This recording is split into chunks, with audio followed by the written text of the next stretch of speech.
Все чаще российские солдаты обращаются с жалобами к командованию. Дескать, их отправляют на штурм украинских позиций без подготовки, используют как пушечное мясо, и они гибнут сотнями. С подобными заявлениями уже выступали мобилизованные из Иркутска, Белгорода и Дальнего Востока. А 20 контрактников 126-й бригады береговой охраны Черноморского флота отказались ехать в Украину, как они сами сказали, по соображениям совести. Уважаемый Владимир Владимирович, обращаются к вам мобилизованные военнослужащие из Мордовии и Марии Эл. Мы мобилизованы из Калининградской, Мурманской и Архангельских областях. Мы мобилизованы из города Омск, город Серпухов, Татарстана, Калининградской области. мы мобилизованы из Тюменской области, города Ставрополя. Обращаемся к Верховному главнокомандующему Путину Владимиру Владимировичу. Уважаемый Владимир Владимирович, Никаких занятий с нами не проводилось. Какой должной подготовки мы не проходили. Мы здесь как расходный материал. Нас отправляют на штурм, не имея ни на то никаких навыков. Командование наше находится далеко от нас. Связь практически отсутствует. Командование к нам не приезжает. Их девиз: воюем до последнего солдата, а потом пришлют новых. Мы оказываемся в безвыходной ситуации, так как командование безразличны нашей жизни. Людей, которые отозвались стать на защиту своей родины, отправляют как скот на убой. Россияне начинают понимать, что их втянули в несправедливую агрессивную войну. Что же делать? Отказаться от службы в армии? Бежать, если ты уже в ней? Этично ли дезертирство? Где пролегает грань между убеждениями и предательством? Давайте обсудим все эти вопросы с вами сегодня.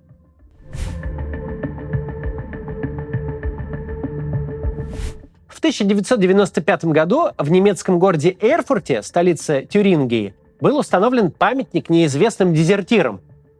Так граждане Германии увековечили память о тех, кто раньше считался преступником. В фашистской Германии их расстреливали, а в демократической Германии эти люди стали примером сопротивления. На монументе написано: «Будь песком, а не смазкой в мировой машине». Вот так. За время правления национал-социалистов к смертной казни были приговорены 30 тысяч человек, отказавшихся идти на военную службу. Еще 100 тысяч уклонистов и дезертиров попали в штрафные части и концлагеря. Пережили это не более 4 тысяч.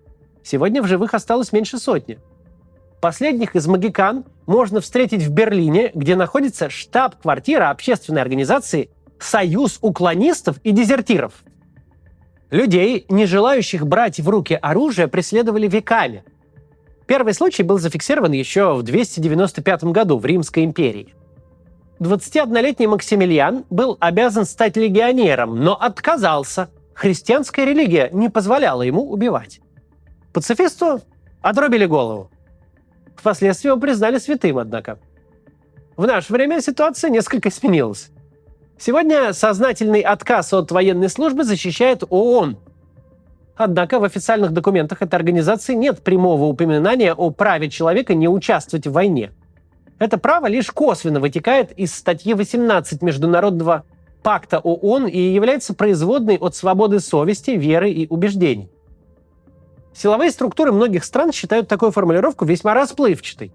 В итоге получается так. Государство, как аппарат насилия, стремится поставить граждан под ружье. Правозащитники стараются этому противостоять. Борьба идет с переменным успехом.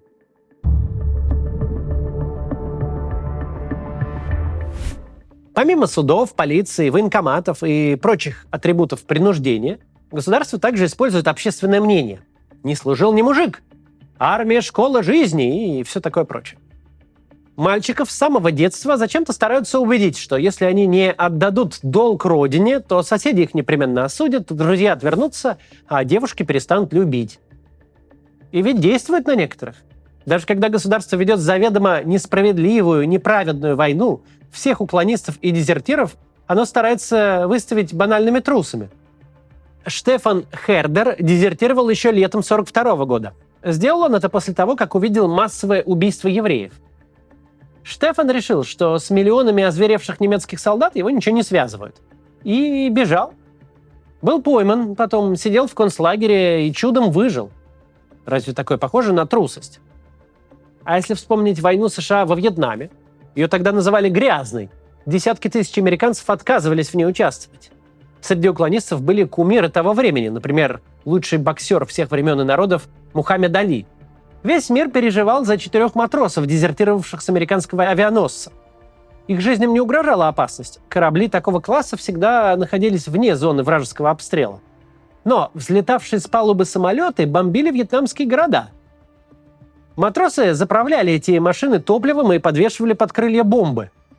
Парни не захотели быть причастными к убийствам мирных жителей и дали дёру в одном из японских портов. С большими приключениями они добрались до нейтральной Швеции, через территорию СССР, между прочим. Тогда их прозвали «Бесстрашной четверкой», потому что их авианосец носил название «Интрепид», то есть «бесстрашный». Американские уклонисты и дезертиры сильно рисковали. Декларации ООН, конечно, существуют, но власти зачастую их попросту игнорируют. В 2017 году, например, в США арестовали 75-летнего Линдли Лэмбурга. Во время Вьетнамской войны он дезертировал и скрывался в штате Флорида под чужим именем. Спустя 42 года после окончания войны его нашли и отдали под суд. В тюрьму все-таки его не отправили, но крови старику попили достаточно. Дальше поговорим о том, что и как было в России, и о морально неоднозначных случаях, но сейчас небольшое некоммерческое объявление. Посмотрите.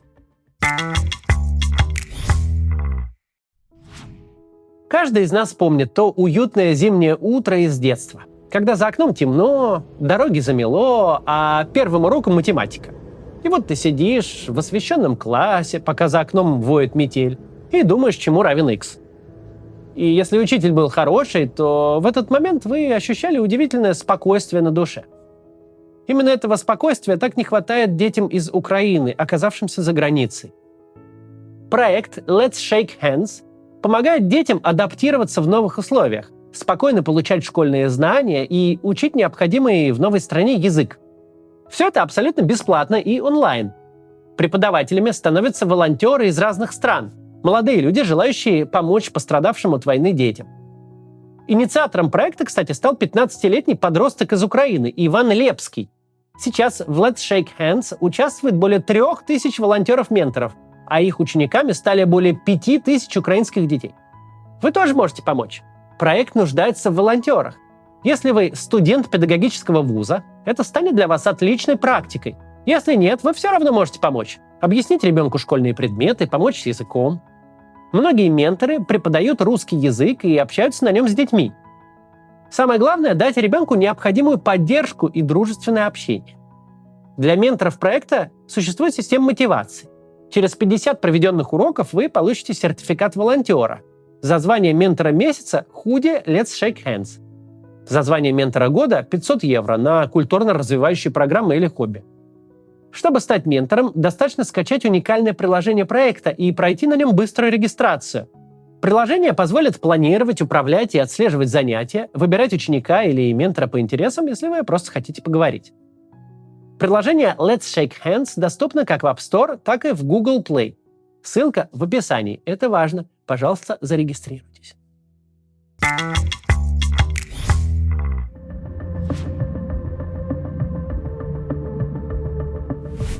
Россия не исключение. В России тоже хватало дезертиров. Сам Михаил Ломоносов был таковым. В 1736 году он учился химии в немецком городе Марбурге и случайно загремел в прусскую армию, в королевскую кавалерию. Забрили студента против его воли, и он бежал. Удачно. А если бы все пошло иначе, то Россия лишилась бы своего знаменитого ученого. Из российской армии тоже убегали. Особенно пышно дезертирство расцвело в годы непопулярной Первой мировой войны. Число официально зарегистрированных дезертиров к концу 1917 года достигло аж 360 тысяч человек. Неучтенных было значительно больше, до 1,5 миллиона. Города и веси бывшей империи наводнило огромное число солдат, не желавших умирать за чужие интересы. «Наплевать, наплевать, надоело воевать», — дерзко напевали они под балалайку. Наплевать, наплевать, надоело воевать. В годы справедливой войны против фашизма сталинский режим тоже столкнулся с нежеланием граждан идти на смерть. С 22 июня и до конца 1941 года органы НКВД задержали свыше 710 тысяч дезертиров, военнослужащих и более 71 тысячи уклонистов от мобилизации. Война в Афганистане тоже не всеми гражданами СССР воспринималась как интернациональный долг. В советской армии были случаи не только дезертирства, но и перехода военнослужащих на сторону афганских маджахедов. После окончания войны Верховный Совет СССР принял постановление об амнистии всех, кто воевал в Афганистане. Тем не менее, на родину вернулся далеко не каждый. В сентябре прошлого года Россия пережила массовое бегство уклонистов. Спасаясь от мобилизации, страну покинули от 500 000 до 2 миллионов человек. Точно никто даже не считал. Особым драматизмом отличились многокилометровые очереди в Грузию у погранперехода Верхний Ларс. Молодые граждане России массово скупали во Владикавказе велосипеды и на них мчались вперед к свободе. На грузинской территории велики бросали. Их скопилась целая гора. В Тбилиси еще с 2001 года стоит гигантская статуя велосипеда. После событий 2022 грузины прозвали ее памятником героям Верхнего Ларса. Новые времена, новые герои.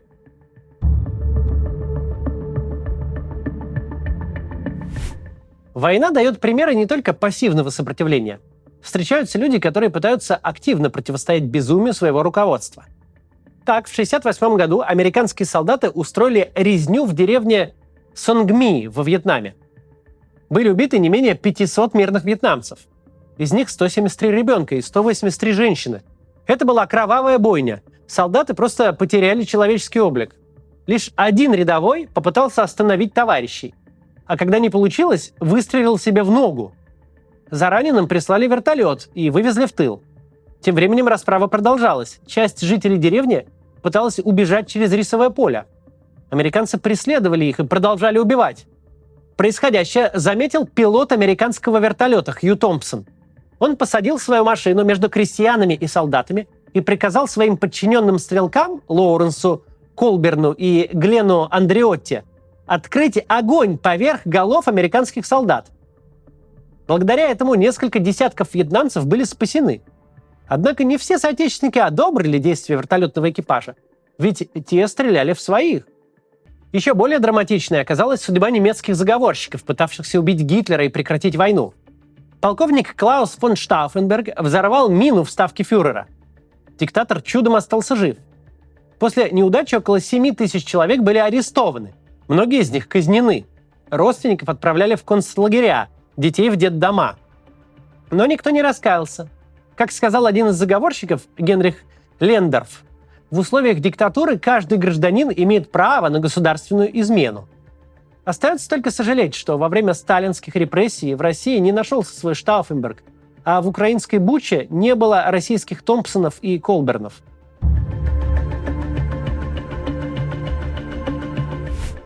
Кстати, о Буче. Там были совершены военные преступления. По всем нормам международного права виновные в расправах над мирным населением подлежат наказанию. И приказы подобного рода тоже являются заведомо преступными. Убийц в военных мундирах будут разыскивать, причем без срока давности. Да, механизмы защиты прав человека пока несовершенны. В российском военкомате ты можешь хоть 1000 раз сослаться на декларации ООН, объясняя свое нежелание участвовать в агрессивной войне. Но военком тебе быстро объяснит, что Россия не агрессор, что на нашу страну напала НАТО и что отчизну надо защищать. Тебя просто не станут слушать, отправят на фронт, дадут ржавый автомат и убьют в первом же бою. Никакие декларации не помогут. А если и не убьют, так самого заставят убивать. В том числе пленных или гражданских. Конечно, международное право считает такие действия преступлениями. Но на поле боя рядом с солдатом будет находиться не сотрудник ООН, а командир. Часто самодур. Или вообще кровожадный мерзавец. В такой ситуации каждому придется выбирать. Стать убийцей, выстрелить себе в ногу, открыть огонь по своим или дезертировать. Любой вариант на свой страх и риск. При этом надо осознавать, что за уклонение от призыва или мобилизации в России грозит до 3 лет лишения свободы. За отказ от участия в боевых действиях до 10 лет, а за дезертирство до 15. Правда, судов таких не так много. Но как ни крути, лучше в армию вообще не попадать. Если взглянуть на происходящее здраво, без пропагандистского тумана в голове, то совершенно ясно. Российские власти впали в форменное безумие. Куда человеку в такой России податься? Либо в палату номер 6, либо в колонну номер 5.